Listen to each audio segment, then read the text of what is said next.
둥둥 수요 특강 달을 가리키다.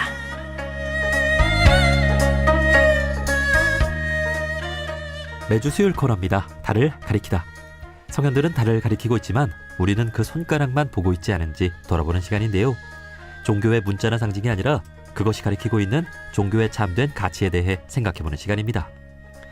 30년 차 베테랑 목사님이 왕초보 택배 기사가 되었습니다. 교회 밖에서 치열한 삶을 살아가는 이웃들의 진짜 삶을 만나기 위해서라고 하는데요.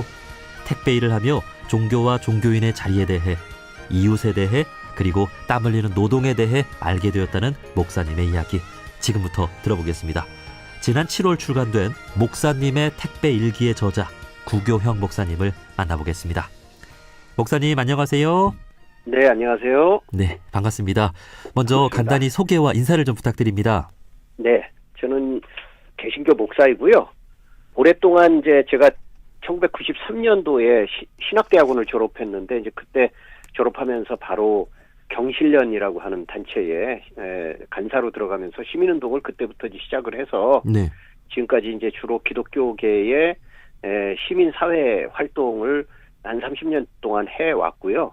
그리고 목사이기 때문에 목회도 당연히 했고, 또 지금도 이제 그런 목회들을 하되 지금은 지역교회 목회보다는 이제 사회 여러 가지 실천적 활동에 같이 겸해서 하면서 또 한 10년 전부터 택배 일을 좀 했었고, 지금은 이제 택배 일을 하고 있지는 않지만 또 지금도 이제 가끔 이제 택배 기사들이 어디 아프다든지 아니면 어디 여행을 갔다든지 그만뒀다든지 해서 그쪽에서 연락이 오면 이제 조금 도움을 보충적으로 주고 있고, 지금은 이제 그 파주에 있는 물류센터에서 일도 하면서 이제 시민사회 활동 같이 돕고 있는 그런 역할을 하고 있습니다. 예. 우리 목사님의 이 시민운동 관련해서는 잠시 후에 이야기 나눠보고요. 네네. 그 목사님이신데 택배 일을 시작한 계기가 있어요? 제가 2015년도에 처음으로 시작을 했는데, 그때 이제 개척을 한 지 한 몇 년 안 된 가운데서, 어디나 그렇지만 이제, 개신교 개척을 한 교회들은 이제, 쉽지 않거든요. 예. 저희 교회도, 이렇게 이제 많은 사람들이 참여하면서, 계속 이렇게 이제 활동을 했지만, 그래도 이제, 교회 헌금만으로 이렇게 유지하기는 목회자 활동을 보조하기는 좀 어려운 부분이 있었고, 또 어느 정도의 좀 생활의 보충도 됐으면 좋겠다는 생각은 하고 있었는데, 아까 말씀드렸듯이 제가 신대원을 졸업한 이후에 목회 아니면 이런 사회운동을 했기 때문에 우리가 일반인들이 학교를 졸업하고 난 다음에 갖게 되는 그런 사회의 활동, 흔히 사회 활동이라고 얘기하는 직업의 부분에 있어서 저도 좀 일반적인 경험을 좀 하고 싶은데, 네. 그냥 보통의 회사보다는 좀 몸 쓰는 일을 하고 싶었었어요. 네. 네, 그래서 찾다 보니까 이제 택배를 하게 됐고, 마침 가까운 곳에서 택배를 할 수 있는 기회가 있어서 하게 됐고, 또 그 이후에도 필요할 때마다 좀 택배를 하게 돼서 그게 이제 계기가 돼서 지금까지 이제 여기에 간간히 활동을 하고 있는 겁니다. 예. 목회는 주로 어떤 지역에서 그 교회를 열고 하셨나요? 저는 지금도 살고 있는 것이 경기도 광명이고요. 광명. 예. 네네. 광명에서 주로 했었고, 이제 부목사 시절에서는 성남에도 있고 또 안양에도 있었고, 그때는 이제 여기저기 돌아다녔었죠. 네. 그 택배를 하려면 그 지역을 좀 알아야 되고, 또 그 담당 구역이 있잖아요. 택배 일은 네. 어디에서 하신 거예요? 제가 광명에서 교회를 할 때에 거기서 멀지 않은 그러니까 가리봉동이죠. 예. 가산 디지털 단지 있는, 지금은 이제 가산 디지털 단지로 바뀌었지만 예전에 구로공단이라고 했었던 네. 곳이 있었던 그 지역에 택배 회사가 있었습니다. 그렇군요. 네. 그 택배 일을 하면서 참 힘든 점도 많았을 것 같고, 이렇게 사람들 사는 모습도 보면서 여러 가지 느끼신 바가 많을 것 같아요. 너무 많습니다. 짧게 말씀드리기가 어려울 만큼 너무 많은데, 무엇보다도 저도 역시 나름대로는 이제 그런 좀 힘들고 이렇게 소외된 사람들과 함께하는 일들을 나름대로 열심히 했다고 생각하지만 택배 일은 진짜 상상한 것보다 훨씬 일단 힘들더라고요. 네. 육체적으로 많이 힘겹고 새벽에 일어나서 아침 일찍부터 뭐 끝나는 시간이라는 게 딱 퇴근 시간이 정해져 있는 게 아니기 때문에 그날 자기가 받은 그 물량을 다 소화할 때까지는 계속 배송을 해야 되는 거라서 뭐 이제 뭐 많은 경우에 있어서 특별히 물량이 많은 것보다 제가 초보였을 때 전혀 하기 어려웠던 택배 일을 처음 배웠을 때는 제가 맡은 구역이 구로구 가리봉동이거든요. 지금 요즘에 와서 이제 재건축이 조금 진행되고 있지만 거기는 이제 예전에 구로공단에 그 노동자들이 살고 있던 그런 그 집 방들이 많기 때문에 제가 맡은 구역만 하더라도 아파트가 없었어요. 네. 아파트가 없고 그냥 다 일반 주택 아니면 연립주택 이런 곳이었기 때문에 길 찾는 게 너무너무 힘들었었습니다. 그래서 길 찾는 거 힘들고 또 배송하는데 시간 많이 걸리고 차 어디 주차하기 힘들고 그런 것 때문에 처음에는 진짜 뭐 새벽에도 들어가고 물량이 많지도 않은데 새벽에도 들어가고 또 다 못한 것도 그 다음 날 또 옮겨서 하기도 하고 그런 점들이 많이 어려웠고 육체적인 어려움들도 있었지만 또 그러면서 익숙해져 가니까 이제 사람들도 더 이렇게 여유롭게 만나게 되고 그러면서 보람도 참 많았었습니다. 네. 그 택배 기사님들 우리 사회에 정말 많고 우리가 이 택배의 활성화로 인해서 정말 그 편리한 삶을 누리고 있잖아요. 네. 금방 필요한 물건들을 배송받고 좀 총알 배송이라고도 하는데 또 이제 과한 업무로 인해서 기사님들이 또 피로가 누적되고 또 이런저런 또 사고도 나는 소식도 들립니다. 그래서 좀 현장에서 우리 택배 기사님들의 어떤 일하는 환경은 좀 어떻게 느끼세요? 네, 뭐 일반적으로 뭐 딱 이렇다라고 전반적으로 다 얘기하기는 어려운데 기본적으로 택배 일은 어찌 보면 현재 한국 사회에서 있는 여러 가지 어떤 그 육체노동의 그런 부분들 가운데서 가장 힘든 쪽에 속하는 거라고 할 수 있을 만큼 굉장히 종합적으로 힘이 든 부분이 많이 있죠. 그러니까 저희가 그냥 단순히 배송하는 것만 전부는 아니고 우리 이제 반송이라고 하는 물건을 다시 받아오는 과정들도 있고 또 그 사이사이에 계속 고객들에게 그 소식을 주고받는 그런 업무들도 해나가면서 하게 되는데 문제는 이제 그것들을 매일매일 똑같은 시간에 반복을 해나가는 거고 제일 어찌 보면 갑갑하게 느껴지는 부분이 뭐냐면 대체하기가 좀 어렵다는 거죠. 네. 우리 이제 코로나 시기를 한 2년 3년 겪었었잖아요. 네. 제가 마침 그때 택배를 하고 있었어요. 그러면서 굉장히 많이 힘겨웠던 부분이 이제 그때 사회적 인식 자체가 코로나는 이렇게 확산이 되기 쉬우니까 더군다나 이제 처음 생긴 그런 질병이었기 때문에 누구도 이렇게 대처를 어떻게 해야 될지 모르는 상황이었기 때문에 아프면 쉬세요. 피곤하면 쉬셔도 됩니다라는 것을 사회적으로 굉장히 이렇게 권고하는 상황이었는데 오히려 저희들한테는 이제 그 시기에 이제 학교나 또 그 직장 같은 것들을 이렇게 멈추면서도 그게 이제 다 택배 수요로 오게 되니까 저희는 평소보다 물량이 훨씬 많은 가운데서 계속 그 자리를 지켜야 되는 그런 상황이었기 때문에 사실은 저도 그 기간 동안에 코로나를 한번 걸리기는 했었는데 저희들 같은 경우는 진짜 조금 민망할 정도로 웬만큼 아파가지고는 거의 쉴 수가 없는 그런 상황이에요. 그래서 제가 있을 때도 참 우스운 얘기지만 갈비가 부러진 기사님이 한 분 계셨었거든요. 네. 근데 갈비가 부러지는 거는 사실 저도 예전에 한 20여 년 전에 축구하다 갈비가 한번 부러져 본 적이 있었는데 치료를 할 만한 특별한 거는 없는데 속이 아프기 때문에 그냥 계속 쉬어야 되는 거거든요. 네. 쉬지를 못하고 계속 나와서 이렇게 배송을 하고 이렇게 외적으로 완전히 움직이지 못하는 상황이 아니고서는 이렇게 하루 이틀 정도는 누군가 이렇게 대체해 줄 수 있지만 아예 그만두든지 아니면 나와야 되든지 뭐 이런 식이 저희는 내몰려 있기 때문에 그럴 때마다 조금 인간적인 피해감 같은 거를 느낍니다. 네. 그러니까 마치 이게 물건을 위해서 우리가 있는 건지 사회 발전과 사람을 위해서 택배가 있는 건지 좀 혼란스러울 것 같은 그런 마음을 가질 때마다 조금 피해감 같은 것들을 느끼게 되죠. 네.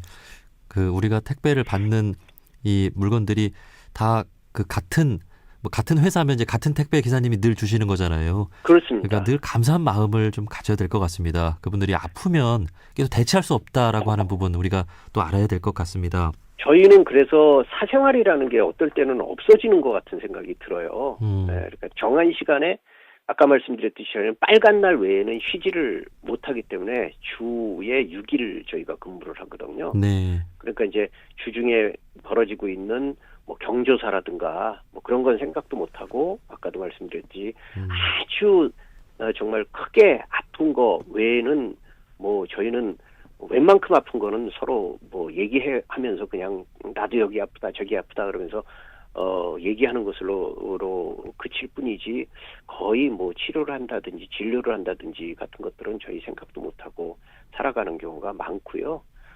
그럴 때 조금 힘겨움이 좀 많이 더 이렇게 몰려올 때가 있죠. 네. 사실 모든 직업이 그렇습니다만 우리 사회에 꼭 필요한 일들이잖아요. 네네. 그렇게 또 바쁘게 또 열심히 일해주시는 우리 기사님들께 또 감사한 마음을 가져야 될 것 같습니다. 네네. 제 택배 일을 하시면서도 또 목사님의 기본적인 소명은 또 목회가 아니겠습니까? 네네. 제 택배 일을 하시면서 진정한 목회란 무엇일까? 또 종교인의 자리에 대해서도 한번 또 생각해 보셨을 것 같아요. 네. 굉장히 많이 느끼게 되는 시간들이었어요. 저 역시도 아까 말씀드렸듯이 이 택배를 하려고 했었던 이유 중에 하나가 뭐 경제적인 부분도 있지만 조금 더 이 공감의 능력을 좀 더 키우기 위한 마음도 있었거든요. 네. 뭐 사실 뭐 동네 교회 목사라고 하는 사람은 언제나 이렇게 좀 지역 주민들하고 가깝게 만날 수 있는 자리에 있음에도 불구하고 종교의 이제 교회의 울타리라는 게 아무래도 일반인들이 교인이 아니고서는 쉽게 이렇게 편하게 접촉할 수 있는 기회가 없잖아요. 네. 그러니까 목사 같은 종교인들은 일반인들의 생각이나 생활을 잘 모를 수 있고 또 일반인들 같은 경우도 목사들이 굉장히 문턱이 높게 느껴지는 그런 부분들이 있기 때문에 가면 갈수록 저는 목회자나 우리 종교인들이 좀 삶에 이렇게 좀 가깝게 다가가는 것이 필요하겠다라는 생각을 하면서 목회가 그런 면에서 굉장히 유익했는데 무엇보다도 저에게 굉장히 큰 유익함이 됐던 거는 저는 사실 고객들과의 관계보다는 사실 고객은 그렇게 많이 만날 수 있는 기회가 없어요. 네. 아시다시피 요즘에는 그냥 다 놓고 가는 거잖아요. 그렇죠. 예, 사진 찍고 그런 거라서 저는 직접 고객을 많이 만나는 기회는 그렇게 많지 않은데 저는 우리 동료 기사들하고의 만남이 굉장히 소중하더라고요. 아, 그렇죠. 네, 그러니까 저희가 택배를 배송 나가기 전에 아침에 7시면 이미 일을 시작합니다. 그러니까 그날 물건을 저희가 받아서 정리하는 일을 아침에 한 10시나 11시까지 계속 그걸 저희 모여 있는 집합 창고에서 같이 하거든요. 네. 네, 거기서 이제 서서 우리가 이제 일하면서 서로 안부도 묻고 어제 무슨 일이 있었는지 서로 얘기하고 또 여기가 아프다, 뭐 나 무슨 일이 있다, 뭐 그런 일을 앉아서 편안하게 차 마시면서 하는 게 아니라 서서 일하면서 서로 이렇게 얘기를 하는데 제가 이제 목사라고 하는 그 사실을 스스로 알린 적은 없는데 마침 점장님이 제가 아는 분이더라고요. 아, 그래요? 네네. 가서 보니까 그렇더라고요. 그래서 아마 그 점장님이 얘기를 해주신 것 같아요. 어느 순간부터 이제 그 기사님들이 저를 목사님 이렇게 부르시는 거예요. 예. 처음에 좀 민망했는데, 그러니까 더 열심히 좀 했죠. 예, 여러 가지 초보이지만 할 수 있는 한 좀 더 앞장서서 하고 힘든 일 좀 더 먼저 해주고 이제 하고 무엇보다도 이제 이렇게 간식을 제가 가끔 좀 마련해가지고 네. 나눠 먹을 수 있을 만큼 만들어가지고 이렇게 같이 만든 게 아니라 사오는 거죠. 네. 사서 나눠 먹을 수 있는 걸로 이렇게 나눠 먹기도 하고 커피도 이렇게 빼가지고 이렇게 나눠주기도 하고 이제 그렇게 하니까 굉장히 좋아하더라고요. 그렇죠. 그래서 목사라고 하는 사람이 어쨌든 거리감이 느낄 수 있는 사람인데 자기하고 똑같은 일을 할 뿐만 아니라 좀 거리감 없이 이렇게 함께 움직이는 것에 대해서 뭐 꼭 그래서 우리 교회를 나온다 이런 거 아니라도 다만 한 가지라도 종교인으로서 그분들과 함께 어울리고 또 그분들이 그러다 보니까 함께 교인 중에서는 또 어떨 때는 가끔 또 자기의 이런저런 고민도 저한테 물어오기도 하고 네. 뭐 신앙적인 부분이 아니라도 개인적인 부분에 있어서 좀 뭐 상담이랄 건 없지만 서서도 이런저런 걸 물어오기도 하고 또 관계가 좋아지더라고요. 네. 많은 사람들하고 저 참 잘 지냈습니다. 예. 그러면서 느끼는 게 정말 종교가 이제는 뭐 그게 사찰이 됐든 교회가 됐든 성당이 됐든 이렇게 찾아오는 사람들을 앉아서 기다리는 게 아니라 좀 우리 종교인들이 정말 가깝게 나가서 그분들의 삶이 어떠한지를 좀 살피고 함께 할 수 있는 곳이 있다면 좀 적극적으로 찾아나가는 것이 종교의 역할이 아닐까. 더더군다나 네. 요즘처럼 이렇게 모든 정치 사회적으로 분열돼 있고 서로가 불신하고 이렇게 멀리 떨어져 있는 상황에서 좀 그것을 좁혀갈 수 있는 일들은 종교인들이 조금 동네와 마을과 또 일상으로 찾아 들어가는 것이 아닌가 하는 것을 네. 그냥 일하면서 굉장히 많이 이렇게 느껴지더라고요. 네. 네. 목사님의 이러한 활동이 진정한 목회가 아닐까 그런 생각도 해봅니다. 그 진리적으로 보면 이 세상의 모든 곳이 다 교회가 될 수 있고 네. 또 모든 사람이 다 똑같이 귀하고 또 성스러운 직업이 있고 성스럽지 않은 직업이 있고 그런 건 아니잖아요. 맞습니다. 네, 우리 삶의 자리에서 정말 참다운 종교인이라면 이렇게 목사님처럼 성실하게 배려심을 가지고 나누면서 살아가는 삶이 진정 우리 또 종교인들의 삶의 자리가 아닐까요? 좀 우리가 그랬으면 좋겠어요. 그래서 제가 이제 그 책을 원래는 책을 쓰려고 했던 건 아니고 인터넷 어떤 신문에서 이제 제가 그런 활동을 하고 있다는 걸 알고서 저한테 이제 연재를 좀 부탁을 해와서 한 반년 정도 쓴 게 이제 이번에 책으로 나온 건데 네. 제가 그 간간히 쓸 때마다도 이제 계속 그런 마음을 좀 나누고 싶었던 거예요. 처음에는 진짜 우선은 이런 흔히 말하는 현장 활동을 하고 계시는 노동자들의 삶이 얼마나 고충이 많고 어려움이 많은지를 많이 소개하고 싶었고 택배 외에도 그래서 다양한 제가 보고 느낀 부분들을 좀 많이 소개하려고 했고 두 번째는 또 역시 목사로서 우리 같은 목사들이 조금 더 세상을 향해서 사회를 향해서 좀 이해하는 공감의 능력을 키워가는 게 그게 진짜 목회의 첫걸음이 아닐까라는 그런 것들을 좀 함께 공유하고 싶은 마음이 컸었습니다. 네. 우리 종교인들이 교회나 뭐 성당이나 우리 또 교당에서만 있는 것이 아니라 정말 삶의 곳곳에서 이렇게 삶을 살아가는 것이 또 진정한 교화가 되는 것이 아닌가 생각을 해봅니다. 네. 자, 그리고 이제 목사님께서는 그 앞서 말씀해 주신 대로 일반 목회 활동뿐 아니라 사회운동을 이제 신학대학원 졸업하면서 또 활발히 해 오셨더라고요. 네. 네. 이 종교적인 가치를 사회에 구현하는 일, 뭐 시민운동, 네. 사회운동도 또 중요하게 생각하시는 거죠? 네. 저는 사실 이제 신대원 들어갔을 때도 꼭 목회를 우선적으로 생각했던 건 아니고요. 제가 이제 중학교 2학년 때부터 교회를 나가기 시작했는데, 이제 신앙생활을 하면 할수록, 물론 청소년 때였고, 훨씬 더 젊고 어렸을 때인데, 그때도 저는 이렇게 이제, 교회에서 설교를 듣거나 교육을 받을 때에도 의문이 많이 생겨나더라고요. 그러니까, 예수님의 좋은 말씀, 또 성경의 많은 교훈들이 그냥 2000년 전, 3000년 전의 이야기로 끝나는 게 아니라 지금 우리가 살고 있는 이 현장에서는 어떤 식으로 나타나야 되는가가 계속 의문이 들더라고요. 예. 예, 그래서 그냥 제가 그냥 공부를 해보자라고 해서 신대원에 들어갔었고 졸업할 무렵에 또 아는 여러 선배들이 이제 그때 한참 시민운동이 시작될 무렵이었기 때문에 이제 그런 자리가 하나 있는데 한번 해볼 생각이 없냐 이렇게 권함을 받아서 무심코 시작한 게 이제 저한테 맞았던 거죠. 어떤 역할이었어요?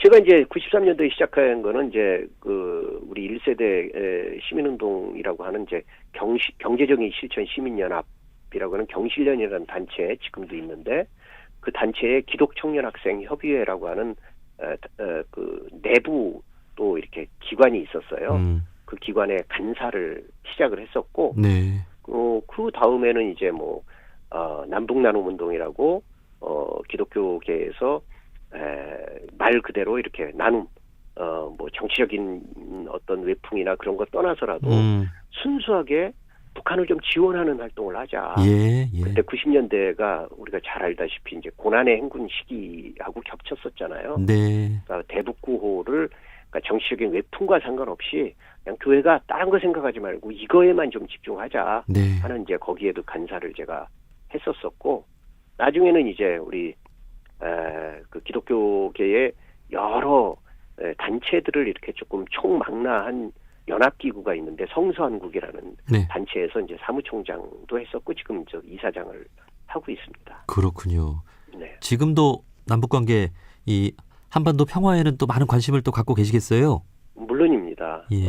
지금은 제가 실무자로 하는 일은 아니지만 어떻게든 한반도 평화가 좀 더 활성화될 수 있도록 요즘 같은 경우는 더군다나 더 우리 모든 국민들이 남북 간의 관계에 불안해하고 염려하는 바가 많잖아요. 예.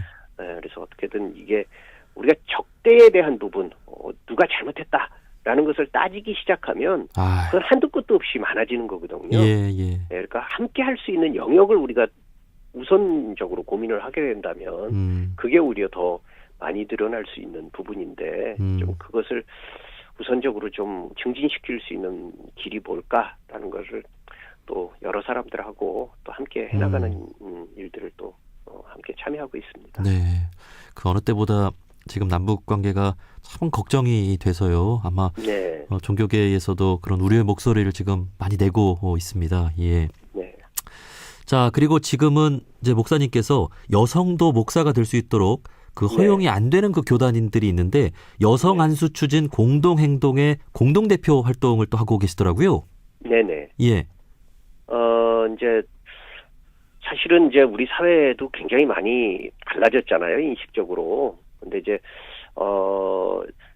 참 남성과 여성 사이에, 남자와 여자 사이에 성차별이라는 부분은 참 오래된 숙제지요. 근데 우리가 이제 조금 이제 착각하기 쉬운 부분 중에 하나는 많이 나아졌다는 말을 많이 하면서 그게 마치 더 이상 그런 문제들에 고민하지 않아도 되는 것처럼 생각하는 부분이 많이 있어요. 그러니까 옛날에는 이보다 더 심각하지 않았냐, 더 많이 심각했다라는 얘기를 하지만 다른 부분의 사회의 개선들이 이루어진 것에 비하면 사실은 남자와 여자는 모든 인류의 절반씩임에도 불구하고 결코 소수가 아니거든요. 네. 그럼에도 불구하고 가부장적 그 인식이 뼈대가 돼 있는 사회에서는 여성들은 항상 마치 소수자인 것처럼 그렇게 취급이 되어 왔었고 모든 결정권에서 남자들이 거의 이렇게 행사하게 되거든요. 근데 이제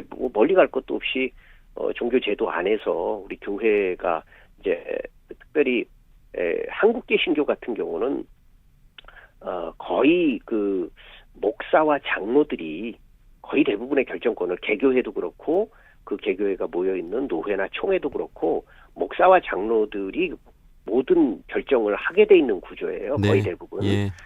그 외에 집사니 권사니 다 있다 할지라도 목사 장로들이 최종적인 결정권을 다 가지고 있는데 한국에 있는 교단이 한 200여 개 되는 가운데서 이제는 딱 3군데 제가 신대원을 졸업하고 목사 안수를 받은 합동이라고 하는 교단이 한국에서 제일 큰 교단인데 이걸 비롯해서 세 교단만 지금 남아 있어요. 네. 근데 세 교단만 남아 있으니 다 된 거 아니냐라고 하기 어려울 만큼 저희 교단이 커요. 네. 예, 가장 큰 교단이고 영향력이 가장 어찌 보면 큰 교단이거든요.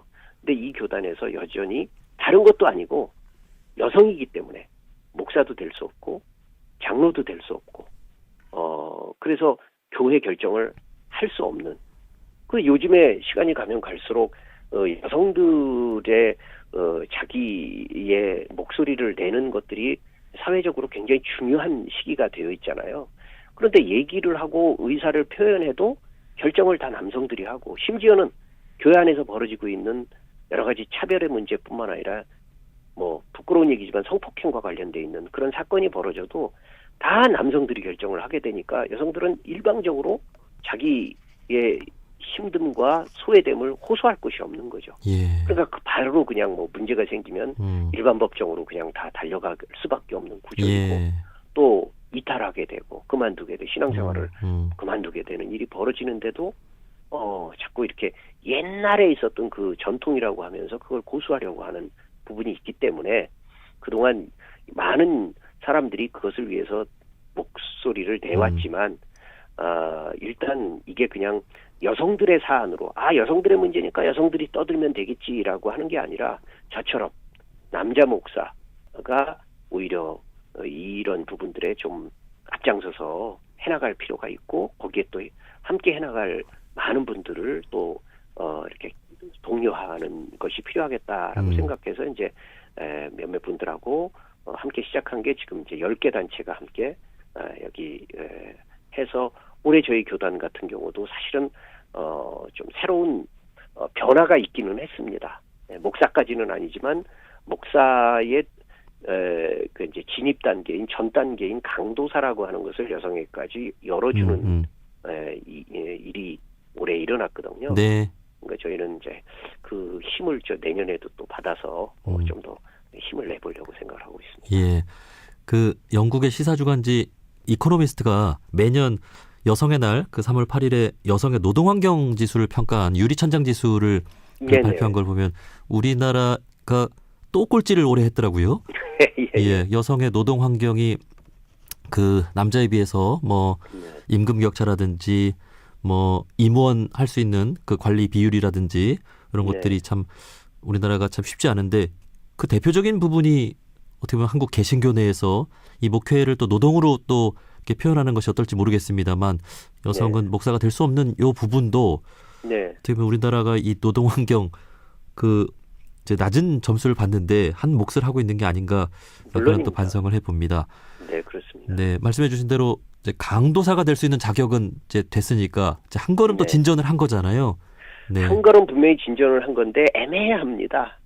아예 그냥 그 강도사가 되는 길은 열어놨지만 저희 총회 헌법에 아예 그 강도사라는 이름을 똑같이 써도 남성은 목사가 될 수 있는 반면에 여성은 목사가 될 수 없다라는 것을 아예 거기에다가 이렇게 명시를 하려고 하고 있거든요. 네. 그렇게 된다면 강도사가 된다는 게 큰 의미가 없어요. 그냥 마치 계급만 그냥 뭐 하사에서 상사가 된 거지만 똑같이 장교는 될 수 없다. 뭐 이런 것처럼 이렇게 한계를 딱 정해놓고서 그 안에서만 한 계급 뭐 이렇게 올려준다 이런 느낌이죠. 근데 그게 이제 그 현재 총회는 그런 정도로 불을 끌려고 하지만 이제 거기서 멈추지 않으려고 하는 거 이제 것이 이제 저희들도 노력이죠. 예. 세상에 큰 변화가 이루어지고 있잖아요. 우리 또 성차별 점점 이제 없어지고 있는데 그 큰 변화의 흐름에 당연히 한국 개신교도 이렇게 더 변화할 수 있을 거란 생각이 들고 그렇게 성평등이 교계에서 이루어져야 우리 사회를 향해서도 성평등을 외칠 수 있는 거겠죠. 맞습니다. 자, 마지막으로 저희 프로그램은 다양한 종교인분들이 듣고 계시는데요. 목사님의 택배 일기 이야기도 나눠보고 또 여러 가지 또 목사님의 또 사회활동에 대한 생각도 들어봤는데 많은 또 종교인분들께 꼭 하고 싶은 말씀이 있다면 한 말씀 해주실까요? 제가 뭐 종교인들 이렇게 말씀을 감히 드릴 만한 자격은 아니지만 그렇습니다. 뭐 갈수록 그러니까 종교 자체가 다를지라도 종교가 추구하는 방향의 그 어떤 가치는 대동소이하다고 볼 때 결국은 우리가 이제 우리 입장으로 저희 식으로 표현한다면 하나님의 뜻이 땅에서 이루어지기를 바라는 거거든요. 예. 그러니까 하늘의 관심과 뜻이 하늘에만 멈춰 있으면 그건 하나님의 뜻도 아니고 또 세상을 향한 아무런 도움이 되지 못하기 때문에 그 안에 이렇게 그 뭐랄까요? 교량과 같은 역할을 하는 게 저는 종교인이라고 보거든요. 네. 그랬을 때 교량의 역할을 하는 것은 결국 소통인데 그동안 우리는 너무 하늘에 대한 소통은 강조했지만 땅을 향한 소통은 너무 좀 둔감한 게 아니었나라는 생각을 합니다. 그래서 우리가 경전 자체를 우리가 존중하고 또 그 신앙 자체의 교리에 대해서 충실하는 것도 중요하지만 그걸 통해서 세상을 두루 구제하는 일을 우리가 힘쓰려고 한다면 세상이 어떻게 돌아가는지를 우리가 좀 잘 주의 깊게 관찰을 해야 할 것이고 또 그 가운데서 특별히 소외되고 고통받는 사람들의 현장이 어디인지 우리가 머릿속으로만 듣고 지나가지 말고 할 수 있는 한 조금 더 거기에 가깝게 다가갈 수 있도록 우리가 노력하는 일들이 뭐 지금도 많이들 하고 계시지만 종교인들이 훨씬 더 힘써야 될 바가 아닌가라는 것을 이제 한번 느끼는 대로 한번 말씀을 드려봅니다. 네. 오늘 목사님의 이야기를 들으면서 우리 사회에서 종교가 있어야 될 자리는 무엇인가, 종교인의 역할은 무엇인가 생각해 볼 수 있는 좋은 기회가 됐던 것 같습니다. 목사님의 택배 일기의 저자이신 구교형 목사님과 말씀 나눠봤습니다. 목사님, 오늘 말씀 고맙습니다. 감사합니다.